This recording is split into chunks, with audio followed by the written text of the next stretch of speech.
السلام عليكم ورحمة الله وبركاته. أعزائي طلبة وطالبات الصف الرابع، النهاردة يا حبايبي هنحل بعض تدريبات كتاب الأضواء مادة الدراسات الاجتماعية، عبارة عن النماذج الإرشادية على الشهر الثاني، النموذج الأول والنموذج الثاني اللي هو صفحة 106 و107. يا ريت تدعمونا باللايك والاشتراك في القناة حتى يصلكم كل جديد. السؤال الأول عبارة عن لاحظ الخريطة المقابلة واكتب المدلول الأرقام عليها. يشير رقم 1 إلى البحر الأحمر، يشير رقم 2 إلى البيئة الساحلية، يشير رقم 3 إلى بحيرة ناصر، يشير رقم 4 إلى مورد مياه عذبة نهر النيل، يشير رقم 5 إلى البيئة الصحراوية.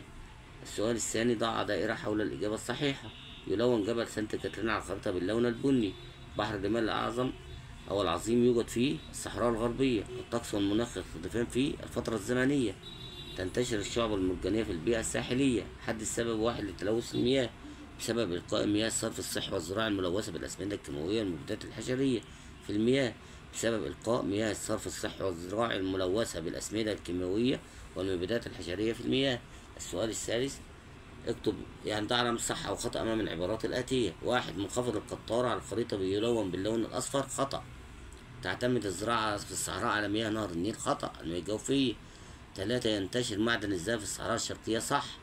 يتغير المناخ بشكل يومي. خطأ. الطقس. اكتب نتيجة واحدة ترتبط على وجود المياه الجوفية في الصحراء الغربية، ساعدت على قيام الزراعة ووجد بها سكان. كده يا شباب وصلنا لنهاية الفيديو. لا معلش أنا آسف، هنتنقل لصفحة 107. احنا كده خلصنا 106. السؤال النموذج الثاني. السؤال الأول اختر الإجابة الصحيحة. 1. أرض شديدة الارتفاع تتميز بوجود قمة وجوانبها شديدة الانحدار. هنقول الجبل. لقياس كمية الأمطار المتساقطة بيستخدم مقياس المطر من مصادر المياه العذبة الجديدة التي توفرها الدولة. تقول له تحلية مياه البحار. تعتمد الزراعة في الصحراء الغربية على المياه الجوفية. أهم الموارد الطبيعية للبيئة الزراعية. تقول له التربة الخصبة. أمامك خريطة صماء للوطن العربي لمصر. اكتب مدلول الأرقام عليها. أول حاجة جبل سانت كاترين، خليج العقبة، نهر النيل، بحيرة ناصر. طيب هنا بيقول لك قارن لي برضه بين السهل الساحلي والسهل الفيضي. السؤال ده بيتكرر كتير. المفهوم هتقول له السهل الساحلي دي مساحة من الأرض مستوية بتمتد على طول ساحل البحر. السهل الساحلي هي مساحة من الأرض مستوية بتمتد على طول ساحل البحر، كمثال ساحل البحر الأحمر. طب السهل الفيضي مساحة من الأرض مستوية قليلة الارتفاع تتكون من رواسب الأنهار زي الأراضي على جانبي نهر النيل. صح وخطأ أمام العبارات الآتية. النهر مجرى مائي مالح. خطأ.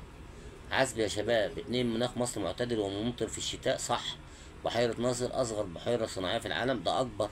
يبقى خطأ. شبه جزيرة سيناء تحيط بها المياه من 3 جهات. صح.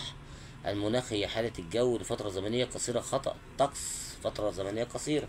كده يا شباب وصلنا لنهاية الفيديو. حلينا صفحة 106 و107.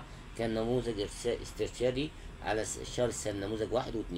يا ريت تدعمونا باللايك والاشتراك في القناة حتى يصلكم كل جديد من حل التدريبات طول السنة. وأقول لكم بالتوفيق. مع السلامة.